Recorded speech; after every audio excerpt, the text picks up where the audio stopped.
Halo, selamat datang di channel Karya Buku dan Jurnal Indonesia. Di sini kami meyakini bahwa buku bukan sekedar kumpulan teks, melainkan sarana membuka cakrawala pemikiran, memperluas wawasan, serta membangkitkan inspirasi dan inovasi. Dalam buku yang berjudul Hukum dan Kebijakan Keuangan Publik membahas secara komprehensif kerangka hukum yang mengatur pengelolaan keuangan negara dan daerah di Indonesia.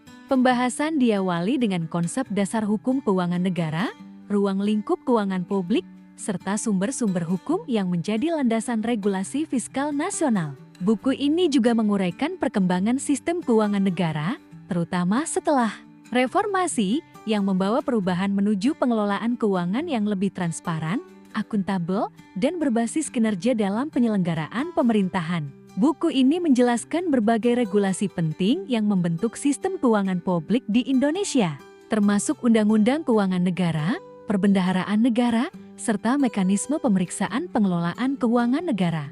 Pembahasan dalam buku ini juga mencakup desentralisasi fiskal dan hubungan keuangan antara pemerintah pusat dan daerah, siklus pengelolaan APBD, kebijakan pendapatan daerah, serta pengadaan barang dan jasa pemerintah. Buku ini juga membahas aspek pengawasan, audit, serta berbagai isu kontemporer dalam pengelolaan keuangan publik, termasuk perkembangan digitalisasi dalam pengelolaan keuangan daerah. Pengelolaan keuangan publik merupakan salah satu aspek mendasar dalam penyelenggaraan pemerintahan yang berfungsi untuk mewujudkan tujuan negara secara efektif dan efisien.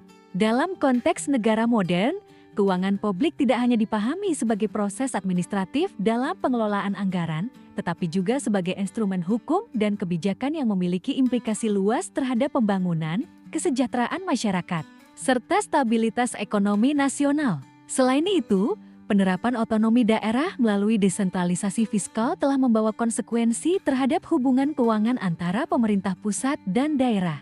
Pemerintah daerah diberikan kewenangan yang lebih luas dalam mengelola sumber daya keuangan, termasuk dalam perencanaan, pelaksanaan, dan pertanggungjawaban anggaran. Kondisi ini menuntut adanya pemahaman yang baik mengenai regulasi serta praktik pengelolaan keuangan daerah agar pelaksanaan otonomi dapat berjalan secara optimal dan sesuai dengan prinsip-prinsip tata kelola pemerintahan yang baik. Anda bisa mendapatkan buku ini di website kami atau melalui marketplace Karya Buku dan Jurnal Indonesia.id. Selalu support kami dengan like dan subscribe serta share ke orang sekitar Anda.